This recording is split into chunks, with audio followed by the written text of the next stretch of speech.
Olá e bem-vindos. Hoje a gente tem um material bem particular nas mãos. São várias anotações, tá? Reflexões soltas, mas que giram em torno de um quebra-cabeça que me deixou bem intrigado. A questão é a seguinte: como é que se comunica uma mensagem que é ao mesmo tempo de um amor gigantesco e, assim, de um confronto que pode ser bem desconfortável? A pergunta que não quer calar nessas anotações é: como falar de verdades difíceis com reverência, com mansidão? As fontes mergulham no que consideram o coração do evangelho cristão, mas o foco o tempo todo é no como. Como essa mensagem deve ser entregue. Então, o nosso trabalho aqui vai ser tentar entender essa lógica que une três pontos que parecem distantes: a necessidade de encarar o pecado de frente, a dimensão do sacrifício de Cristo e, o mais importante, a maneira extremamente cuidadosa de se falar sobre tudo isso. E o que é curioso nessa costura de ideias é a tensão que ela cria desde o início, né? As fontes tentam resgatar uma mensagem que consideram central, se afastando do que vem como abordagens mais leves, tipo quase de autoajuda, e o centro dessa tensão é exatamente este. De um lado, um diagnóstico muito duro sobre a condição humana, o que as fontes chamam de a gravidade do pecado. Do outro, uma exigência quase absoluta de gentileza e paciência na comunicação. Pelos textos, fica claro que a forma como a mensagem é entregue não é um detalhe, sabe? Não é um enfeite. É parte essencial da própria mensagem. Se a entrega for errada, a mensagem inteira se quebra. Certo. E o ponto de partida para tudo isso, o primeiro degrau, é justamente esse diagnóstico. As fontes insistem muito nisso, na ideia de que não dá para valorizar a cura se você não entender o tamanho da doença. Por que essa insistência toda em falar de pecado? Um trecho que me marcou diz que um evangelho que não confronta o pecado não é evangelho, é só um discurso de autoajuda. A impressão que dá é que, para o autor, o comunicador que evita esse assunto está, na verdade, escondendo o motivo pelo qual um salvador seria necessário. É como tentar convencer alguém a fazer uma cirurgia cardíaca complexa sem nunca mencionar que a pessoa tem um problema no coração. Um problema no coração, exatamente. Analogia perfeita. A lógica é quase econômica. As fontes argumentam que se você minimiza o tamanho da dívida, que nesse caso é o pecado, o pagamento, o sacrifício, começa a parecer exagerado, quase desnecessário. O valor da graça se torna diretamente proporcional à percepção da gravidade do problema. Se o problema é pequeno, uma solução tão drástica parece um desperdício. É por isso que a linguagem usada para descrever o custo do perdão é tão visceral. Há uma frase nas notas que é chocante de propósito. Diz que foi por causa do pecado que o pai esmagou o filho. Nossa, peraí, esmagou? Essa é uma imagem que para pra gente por um momento. É incrivelmente violenta. Não é uma palavra sutil, não é um acidente, é uma ação deliberada e força a gente a pensar no peso que as fontes estão tentando comunicar com isso. Exatamente essa é a intenção. A palavra não é acidental. Ela busca refletir textos bíblicos como Isaías 53, que diz que ao Senhor agradou moê-lo. A ideia é transmitir que o perdão não foi algo simples ou barato. Teve um custo imenso, um sofrimento deliberadamente aceito dentro de um plano. Então, dentro dessa lógica, a dor do diagnóstico, a crueza de falar sobre o pecado, não é para envergonhar ou humilhar, mas sim para criar a única moldura em que a cura, a graça, pode ser vista em toda a sua beleza e valor. Sem esse fundo escuro, a luz não brilharia com a mesma intensidade. Essa imagem do pai esmagando o filho é brutal e me faz pensar na natureza desse sacrifício que as fontes descrevem. Não é algo sereno, é violento. E isso me leva a uma expressão que você mencionou antes de começarmos, que também me chamou a atenção. O sangue de Cristo é descrito como terrível e majestoso. Essas duas palavras juntas criam uma imagem muito poderosa. Terrível me soa como algo a ser temido, mas, pelo que entendi das notas, não é bem isso, certo? É mais sobre algo que nos ultrapassa, que a nossa mente não consegue sequer processar. Por aí, a palavra terrível aqui é usada no sentido de inspirar um temor reverente, algo tão grande que a mente humana não consegue conter. É terrível porque seu poder e sua beleza são incompreensíveis para nós. E é majestoso por sua capacidade de purificar e, como dizem as fontes, fazer o mal tremer.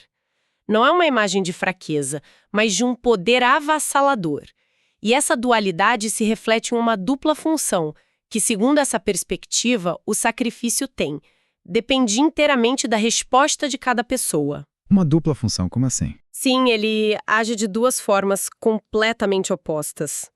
A primeira é porque as fontes chamam de rendição eterna.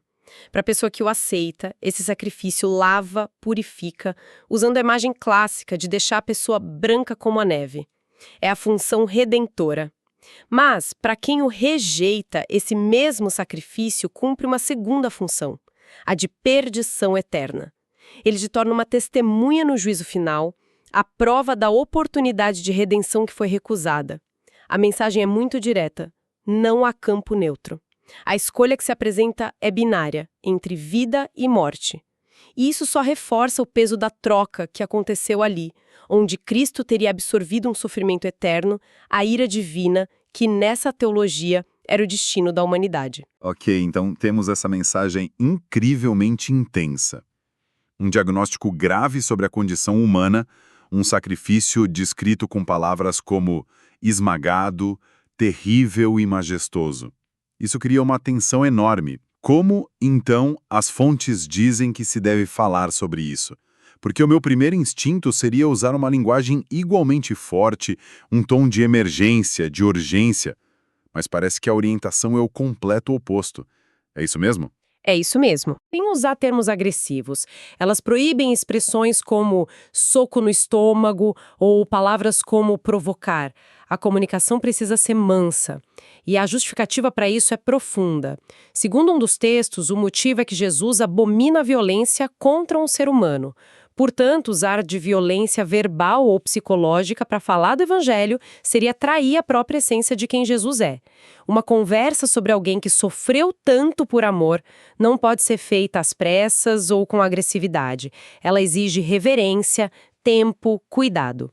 Certo, então a gentileza não é para suavizar a mensagem, mas para honrar o custo dela. É isso. É um ato de respeito pelo próprio sacrifício. É um ótimo jeito de colocar. A gentileza é a embalagem que honra o presente. E para ilustrar essa mentalidade, as fontes trazem o exemplo do apóstolo Paulo. Ele passou por sofrimentos que a maioria de nós nem consegue imaginar. Perseguições, prisões, naufrágios, o famoso espinho na carne. E, ainda assim, as notas destacam que ele se referia a tudo isso em suas cartas como leves e momentâneas tribulações. Essa perspectiva é usada para argumentar que a nossa tendência de murmurar sobre nossos sofrimentos pode ser, de certa forma, um insulto ao que Cristo passou. A ideia é que uma gratidão radical pelo resgate deveria reconfigurar toda a nossa visão de mundo e, por consequência, o tom da nossa comunicação. Se você se entende como alguém que foi salvo de uma dívida impagável, a sua fala não virá de um lugar de raiva ou arrogância, mas de uma gratidão humilde. E essa preocupação com a forma vai até a escolha de palavras bem específicas, né? As fontes também instruem a não usar os termos religião ou teologia para descrever o cristianismo. Isso é curioso. Quer dizer, a palavra religião soa como um checklist de coisas a fazer, e teologia como um TCC sobre Deus. E a ideia das fontes é que não é nenhum nem outro, mas sim um relacionamento. Exatamente. A rejeição desses termos é uma tentativa de proteger o que as fontes veem como a natureza relacional e viva da fé. Religião pode carregar a conotação de um sistema de regras e rituais que o ser humano usa para tentar alcançar a Deus. Essa visão propõe o exato oposto. É Deus quem alcança a humanidade. Teologia, por outro lado, embora seja um campo de estudo legítimo, pode soar para alguns como algo puramente intelectual, distante, frio. Ao evitar essas palavras, a ênfase recai sobre uma caminhada diária, uma prioridade constante. Uma das notas diz: há várias horas no dia em que Jesus é prioridade. É uma tentativa de manter a mensagem centrada em uma pessoa, Jesus, e não em um sistema de regras ou em uma disciplina acadêmica. E isso, claro, muda tudo na hora de falar sobre o assunto. Você fala de alguém que ama, não de uma teoria que defende. Entendi. Se a luta interna, então, é sobre cultivar essa gratidão e essa mansidão, as fontes falam de uma luta externa. Quer dizer, se a comunicação deve ser gentil com as pessoas, existe um antagonista claro nessa visão de mundo. Sim, e ele é apresentado de forma muito direta e pessoal. Isso nos leva ao último elemento-chave das fontes, a origem do mal. A abordagem não é nada abstrata. As notas afirmam que todo mal, mentiras deliberadas, palavras torpes, zombaria, crueldade, tem por trás a influência do que chamam de diabo como pessoa. Não é uma força, não é um conceito, é um ser. Ele é descrito com termos muito fortes: senhor das moscas, um ser desprezível, uma peste perniciosa. A instrução é clara.